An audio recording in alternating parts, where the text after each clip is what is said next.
শুভ সকাল। দেশ ও দেশের বাইরে যে যেখান থেকে আছেন এই মুহূর্তে আমাদের সাথে তাদের সবাইকে স্বাগত আমাদের প্রতিদিনের এশিয়ান টিভির আয়োজনে। দর্শক, আমরা প্রতিদিন যারা দেখে থাকি আমাদের হাতে যে পত্রিকাগুলো আছে সেগুলো, তো চলুন দেখে নিই সেসব পত্রিকার উল্লেখযোগ্য শিরোনাম। এবং আরেকটি বিষয় একটু আমরা জানিয়ে রাখি, আমরা একটা গেস্টের সঙ্গে যুক্ত হব, ততক্ষণ আমাদের সাথেই থাকবেন। দর্শক, আমরা প্রতিদিনই বেশ কিছু পত্রিকা দেখে থাকি, তো এখন পর্যন্ত একটি মাত্র পত্রিকা আমার হাতে এসে পৌঁছেছে, তা আমরা সেটি দিয়েই শুরু করতে চাই। পত্রিকাটি বেশ বড় করে যে শিরোনাম করেছে, দ্রুত সংস্কার শেষে নির্বাচন, এমনটি এজেন্সি ফর প্রেস অর্থাৎ এএফপিকে মোহাম্মদ ইউনুস এমনটি বলে। আমরা হলাম অন্তর্বর্তী সরকার, আমাদের মেয়াদ কম হওয়া উচিত। একটি ছবিও ছাপিয়েছে পত্রিকাটি। প্রধান উপদেষ্টার সাথে বৃহস্পতিবার আজারবাইজানের সাবেক ব্রিটিশ প্রধানমন্ত্রী থেরেসা মের বৈঠক। শ্রম খাত সংস্কারে অঙ্গীকার, থেরেসা মের সঙ্গে বৈঠকে এমনটি আলোচনা হয়েছে।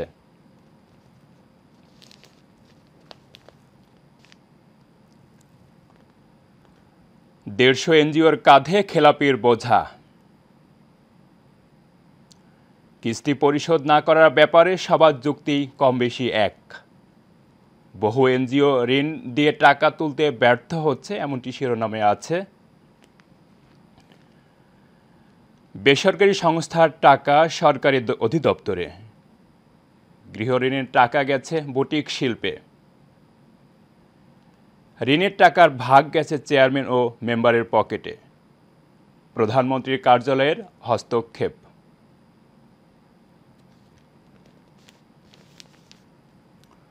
পত্রিকাটি নিচের দিকে আরও কিছু শিরোনাম করেছে, সেগুলো আমরা এক নজরে দেখে নিতে চাই।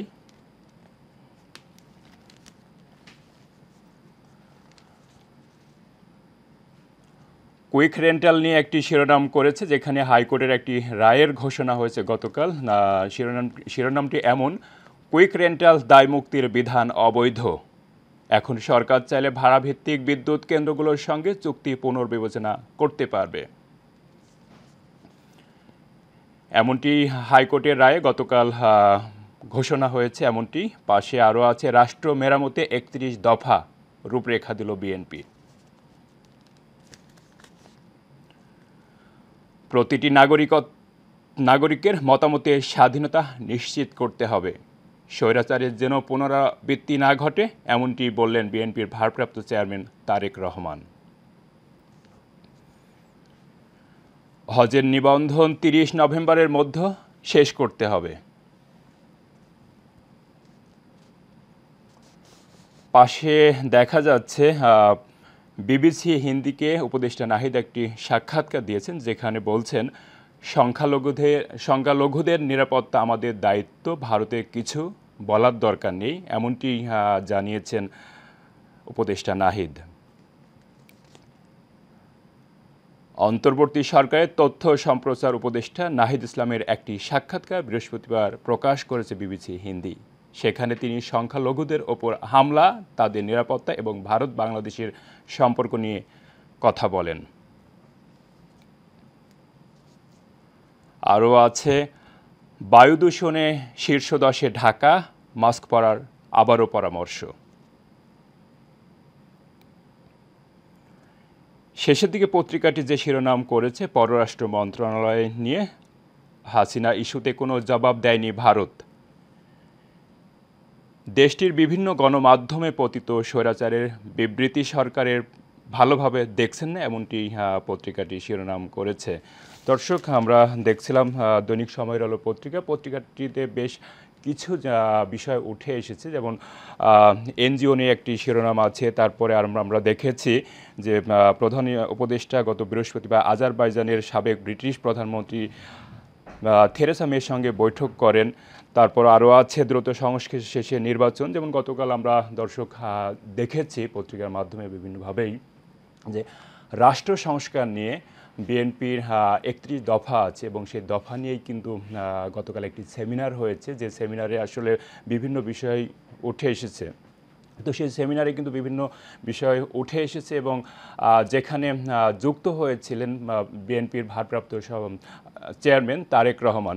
তো বিভিন্ন বিষয় নিয়ে আমরা আজকে কথা বলবো। আমাদের একটা অতিথি আছেন যেখানে আমরা যুক্ত হবে এবং আমরা বিভিন্ন বিষয় নিয়ে তার সঙ্গে কথা বলবো। জনাব এ কে এম রেজাউল করিম, শুনতে পাচ্ছেন? জি জি, শুনতে পাচ্ছি।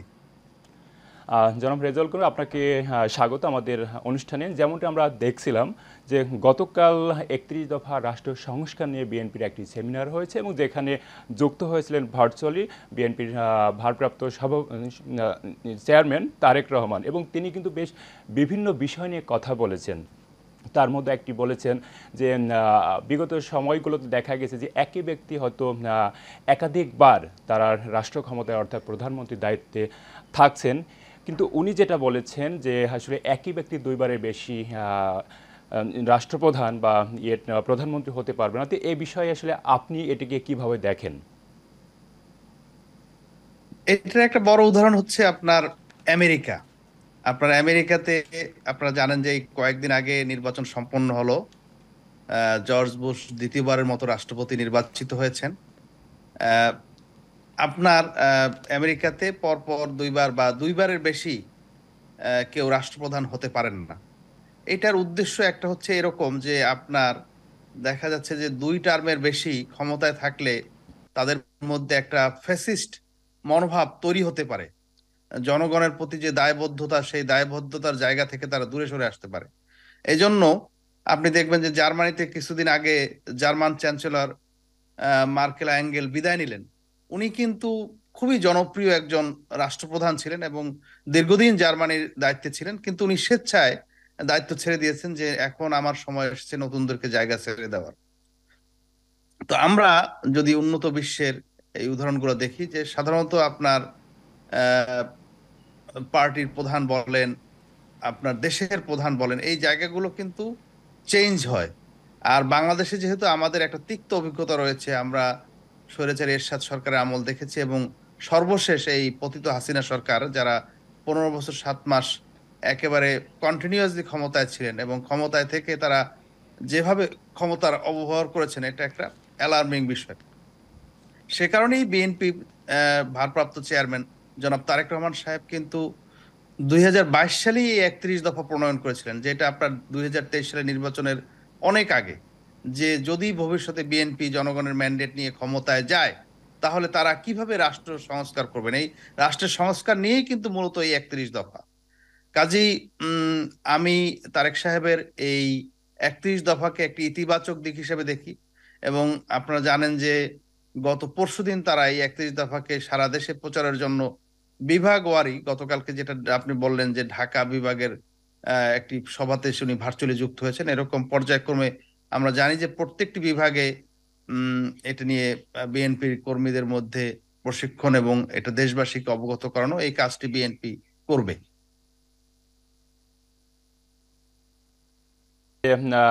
এটার পাশাপাশি আরও কিছু বিষয়ের কথা বলেছেন, যারা বেকারত্ব, আসলে দেশে কোনো বেকারত্ব থাকবে না যতক্ষণ না তাদের আসলে যৌক্তিক বা যোগ্যতা অনুযায়ী চাকরির ব্যবস্থা না হবে, ততক্ষণ তাদের আসলে একটা ভাতা দেয়া হবে। এবং আরও বলেছেন যে ক্ষমতার যে অপব্যবহার সেটি নিয়েও কথা বলেছে।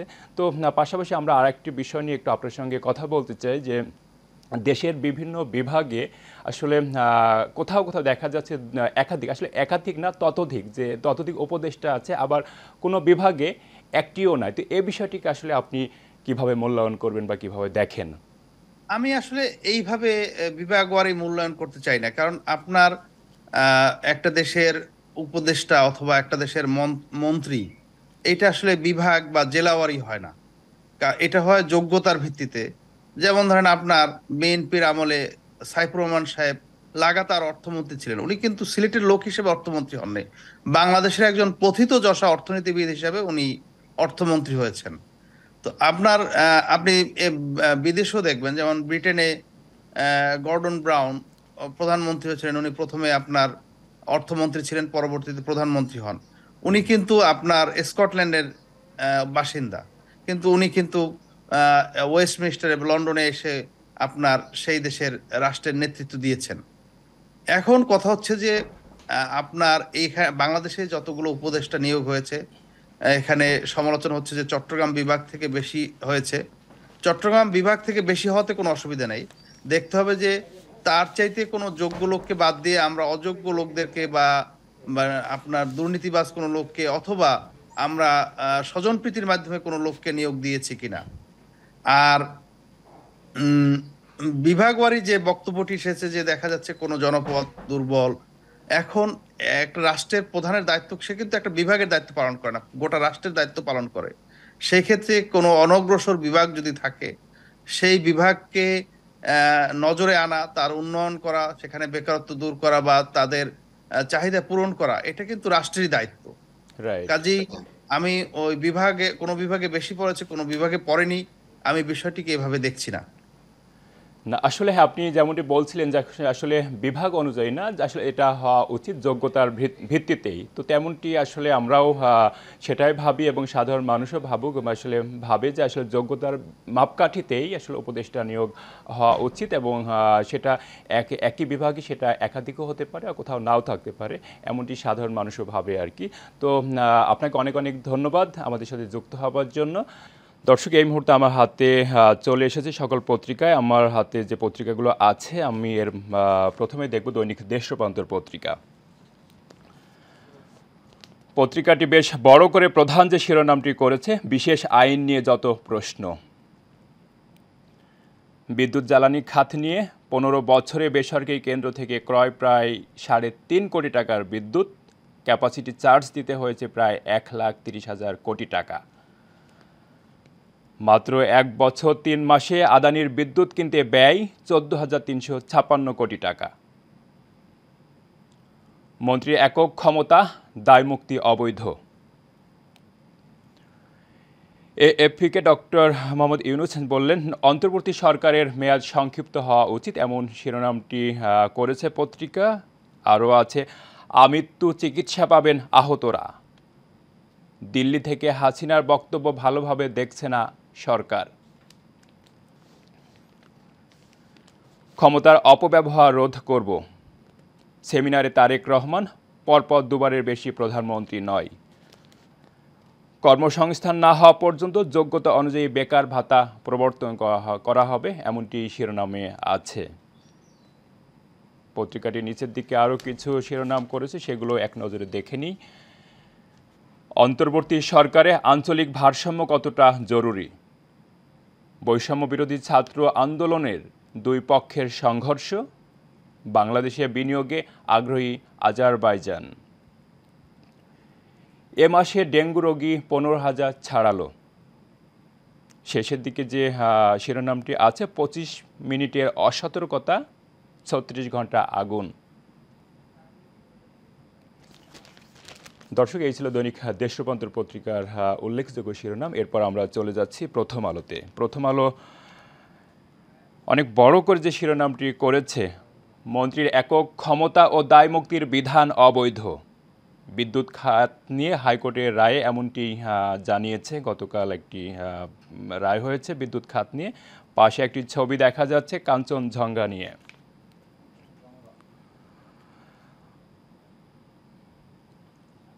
বাজারে সয়াবিন তেলের ঘাটতি, সরবরাহ বাড়াতে শুল্ক কমানোর সিদ্ধান্ত।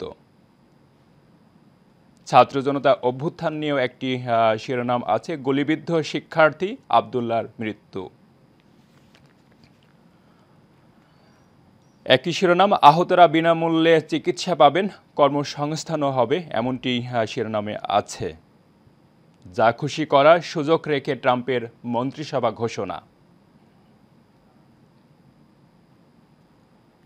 পত্রিকাটি নিচের দিকে যে শিরোনামগুলো করেছে, জনগণের প্রত্যাশা পূরণ বড় চ্যালেঞ্জ। ইন্টারন্যাশনাল ক্রাইসিস গ্রুপ অন্তর্বর্তী সরকারের 100 দিন সামনে রেখে প্রতিবেদন প্রকাশ। এতে আওয়ামী লীগ সরকারের দুর্নীতিসহ নানা বিষয় এসেছে। জনগণের প্রত্যাশা পূরণে নানা সুপারিশ। সংস্কার কর্মসূচি বাস্তবায়নে রাজনৈতিক ঐক্যমত দরকার। দুর্নীতি মোকাবেলা ও মূল্যস্ফীতির লাগাম টেনে ধরা জরুরি। দাতাদের প্রতিশ্রুতি অর্থের অতিরিক্ত সহায়তা দেয়া উচিত, এমনটি পত্রিকাটি শিরোনাম করেছে।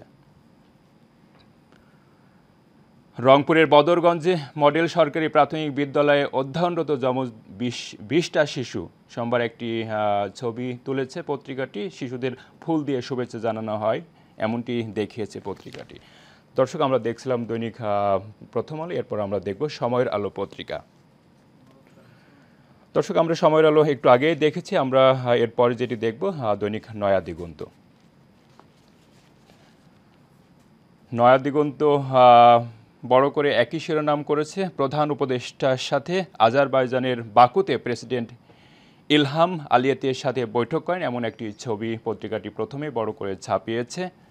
পাশে আরও আছে, অবৈধ ঘোষণা কুইক রেন্টালের দায় মুক্তি। এটা ছিল লুটপাটের বিশেষ প্রধান ডক্টর শাহদিন মালিক, সরকারি সব বিদ্যুৎ কেন্দ্র সচলের নির্দেশ। পাশে দেখা যাচ্ছে, সংবিধান ভেঙে তৃতীয় মেয়াদে প্রেসিডেন্ট হওয়ার ইচ্ছা ট্রাম্পের। চট্টগ্রাম নিয়ে ভারতীয় গণমাধ্যমে অপপ্রচারের প্রতিবাদ হবে বললেন স্বরাষ্ট্র উপদেষ্টা। মুজিব বর্ষের খরচ নিয়ে একটি শিরোনাম করেছে পত্রিকাটি। মুজিব বর্ষে খরচের হিসাব চেয়ে বিভিন্ন মন্ত্রণালয়ে চিঠি।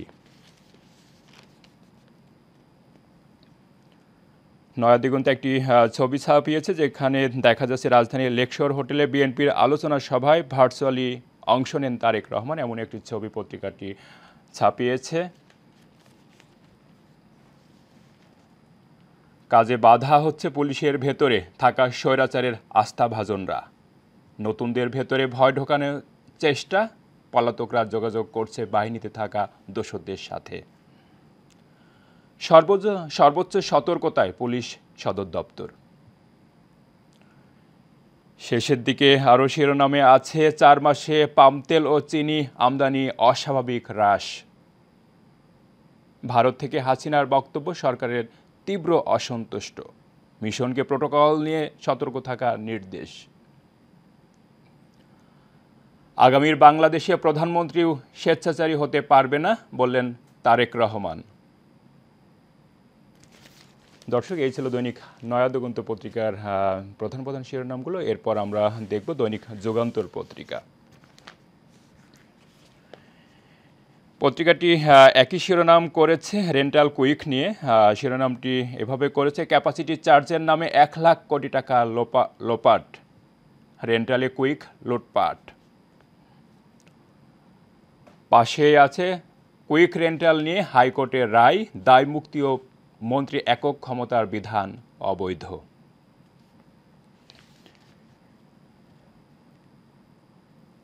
প্রধান উপদেষ্টার সঙ্গে আলিয়েবের বৈঠক, বাংলাদেশে বিনিয়োগে আগ্রহী আজারবাইজান। দিল্লি থেকে শেখ হাসিনার বিবৃতিতে অসন্তুষ্ট সরকার, এমনকি বিভিন্ন পত্রিকাও করেছে। ঠিক একইভাবে যুগান্তর এই শিরোনামটিকে গুরুত্ব দিয়েছে। রাষ্ট্র সংস্কারের 31 দফা নিয়ে সেমিনারে তারেক রহমান, আগামীতে স্বেচ্ছাচারী হতেও পারবে না প্রধানমন্ত্রী। গণহত্যার পর আওয়ামী লীগের কোনো নেতার অনুতাপ অনুশোচনার নজির নেই। সংস্কারের উদ্দেশ্য বলতে বুঝি মানুষের ভাগ্যের পরিবর্তন। গণতান্ত্রিক দেশ গড়ার প্রত্যয় বিএনপির। আহতদের বিনামূল্যে চিকিৎসা, পুনর্বাসন ও কর্মসংস্থান। এবং শেষের দিকে যে শিরোনামটি আছে, সরকারের 100 দিন সামনে রেখে প্রতিবেদন, আকাশচুম্বী জনপ্রত্যাশা সামলানোই বড় চ্যালেঞ্জ। দর্শক, এই ছিল দৈনিক যুগান্তর পত্রিকার প্রধান প্রধান শিরোনাম। দর্শক, আমরা একটি বিষয় যেটা আমরা দেখছিলাম বিভিন্ন পত্রিকায়, গতকাল আমরা দেখেছি যে রাষ্ট্র সংস্কার নিয়ে বিএনপির একটি সেমিনার হয়েছে, যেখানে 31টা দফা ছিল এবং সেখানে বিএনপির ভারপ্রাপ্ত চেয়ারম্যান তারেক রহমান যুক্ত হয়েছিল এবং সেখানে কিন্তু নেতাকর্মী থেকে শুরু করে সাধারণ মানুষের জন্য কিন্তু একটি মেসেজ দিয়েছেন উনি, যে আসলে দেশ পরবর্তীতে যে বা যারা রাষ্ট্র ক্ষমতায় আসবে তাদেরকে কিছু গঠনমূলক কাজ করতে হবে। যেমন একই ব্যক্তি বারবার রাষ্ট্রপ্রধান বা প্রধানমন্ত্রী হতে পারে না, বিশেষ করে দুইবারই কথা বলেছেন। পাশাপাশি কোনো বেকার থাকবে না দেশে, সবার একটা কর্মসংস্থানের ব্যবস্থা থাকতে হবে। বিভিন্ন বিষয় নিয়ে কিন্তু ভার্চুয়ালি যুক্ত হয়ে এমনই কথা বলেছেন। দর্শক, আমরা আজকের অনুষ্ঠানে একেবারে শেষ পর্যায়ে চলে এসেছি। আবার দেখা হবে আগামীকাল ঠিক একই সময়ে। ততক্ষণ ভালো থাকুন, সুস্থ থাকুন, এশিয়ান টিভির সাথেই থাকুন। এতক্ষণ সাথে থাকার জন্য ধন্যবাদ সবাইকে।